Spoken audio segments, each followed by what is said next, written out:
भगवान शिव के 12 ज्योतिर्लिंग देश के अलग अलग भागों में स्थित हैं। इन ज्योतिर्लिंग के दर्शन, पूजन, आराधना से भक्तों के जन्म जन्मांतर के सारे पाप समाप्त हो जाते हैं। ऐसे कल्याणकारी ज्योतिर्लिंग की कथा हमने यहाँ उपलब्ध कराई है। श्री घुश्मेश्वर। 12 ज्योतिर्लिंगों में यह अंतिम ज्योतिर्लिंग है। इसे घुश्मेश्वर, घुसृणेश्वर या घृष्णेश्वर भी कहा जाता है। यह महाराष्ट्र प्रदेश में दौलताबाद से 12 मील दूर वेरू गांव के पास स्थित है। इस ज्योतिर्लिंग के विषय में पुराणों में यह कथा वर्णित है। दक्षिण देश में देवगिरि पर्वत के निकट सुधर्मा नामक एक अत्यंत तेजस्वी तपोनिष्ठ ब्राह्मण रहता था। उसकी पत्नी का नाम सुदेहा था। दोनों में परस्पर बहुत प्रेम था। किसी प्रकार का कोई कष्ट उन्हें नहीं था, लेकिन उन्हें कोई संतान नहीं थी। ज्योतिष गणना से पता चला कि सुदेहा के गर्भ से संतानोत्पत्ति हो ही नहीं सकती। सुदेहा संतान की बहुत ही इच्छुक थी। उसने सुधर्मा से अपनी छोटी बहन से दूसरा विवाह करने का आग्रह किया। पहले तो सुधर्मा को यह बात नहीं जंची, लेकिन अंत में उन्हें पत्नी की जिद के आगे झुकना ही पड़ा। वे उसका आग्रह टाल नहीं पाए। वे अपनी पत्नी की छोटी बहन घुष्मा को ब्याह कर घर ले आए। घुष्मा अत्यंत विनीत और सदाचारिणी स्त्री थी। वह भगवान शिव की अनन्य भक्ता थी। प्रतिदिन 101 पार्थिव शिवलिंग बनाकर हृदय की सच्ची निष्ठा के साथ उनका पूजन करती थी। भगवान शिवजी की कृपा से थोड़े ही दिन बाद उसके गर्भ से अत्यंत सुंदर और स्वस्थ बालक ने जन्म लिया। बच्चे के जन्म से सुदेहा और घुष्मा दोनों के ही आनंद का पार न रहा। दोनों के दिन बड़े आराम से बीत रहे थे, लेकिन न जाने कैसे थोड़े ही दिनों बाद सुदेहा के मन में एक कुविचार ने जन्म ले लिया।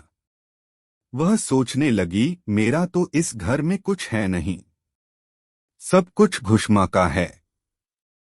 अब तक सुधर्मा के मन का कुविचार रूपी अंकुर एक विशाल वृक्ष का रूप ले चुका था। अंततः एक दिन उसने घुष्मा के युवा पुत्र को रात में सोते समय मार डाला। उसके शव को ले जाकर उसने उसी तालाब में फेंक दिया जिसमें घुष्मा प्रतिदिन पार्थिव शिवलिंगों को फेंका करती थी। मेरे पति पर भी उसने अधिकार जमा लिया। संतान भी उसी की है। यह कुविचार धीरे धीरे उसके मन में बढ़ने लगा। इधर घुष्मा का वह बालक भी बड़ा हो रहा था। धीरे धीरे वह जवान हो गया। उसका विवाह भी हो गया। अब तक सुधर्मा के मन का कुविचार रूपी अंकुर एक विशाल वृक्ष का रूप ले चुका था। अंततः एक दिन उसने घुष्मा के युवा पुत्र को रात में सोते समय मार डाला। उसके शव को ले जाकर उसने उसी तालाब में फेंक दिया जिसमें घुष्मा प्रतिदिन पार्थिव शिवलिंगों को फेंका करती थी। सुबह होते ही सबको इस बात का पता लगा।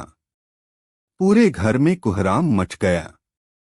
सुधर्मा और उसकी पुत्रवधू दोनों सिर पीटकर फूट फूट कर रोने लगे। लेकिन घुष्मा नित्य की भांति भगवान शिव की आराधना में तल्लीन रही, जैसे कुछ हुआ ही न हो।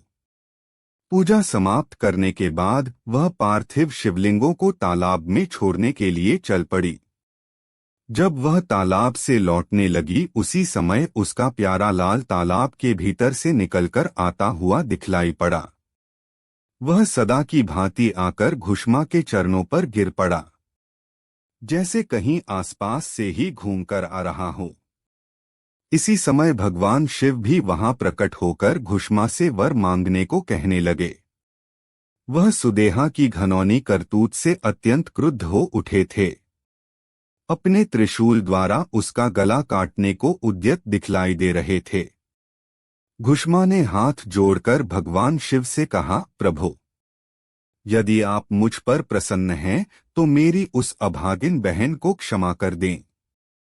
निश्चित ही उसने अत्यंत जघन्य पाप किया है, किंतु आपकी दया से मुझे मेरा पुत्र वापस मिल गया। अब आप उसे क्षमा करें और प्रभु, मेरी एक प्रार्थना और है, लोक कल्याण के लिए आप इस स्थान पर सर्वदा के लिए निवास करें। भगवान शिव ने उसकी ये दोनों बातें स्वीकार कर लीं। ज्योतिर्लिंग के रूप में प्रकट होकर वह वहीं निवास करने लगे। सती शिवभक्त घुष्मा के आराध्य होने के कारण वे यहाँ घुष्मेश्वर महादेव के नाम से विख्यात हुए। घुष्मेश्वर ज्योतिर्लिंग की महिमा पुराणों में बहुत विस्तार से वर्णित की गई है। इनका दर्शन लोक परलोक दोनों के लिए अमोघ फलदायी है।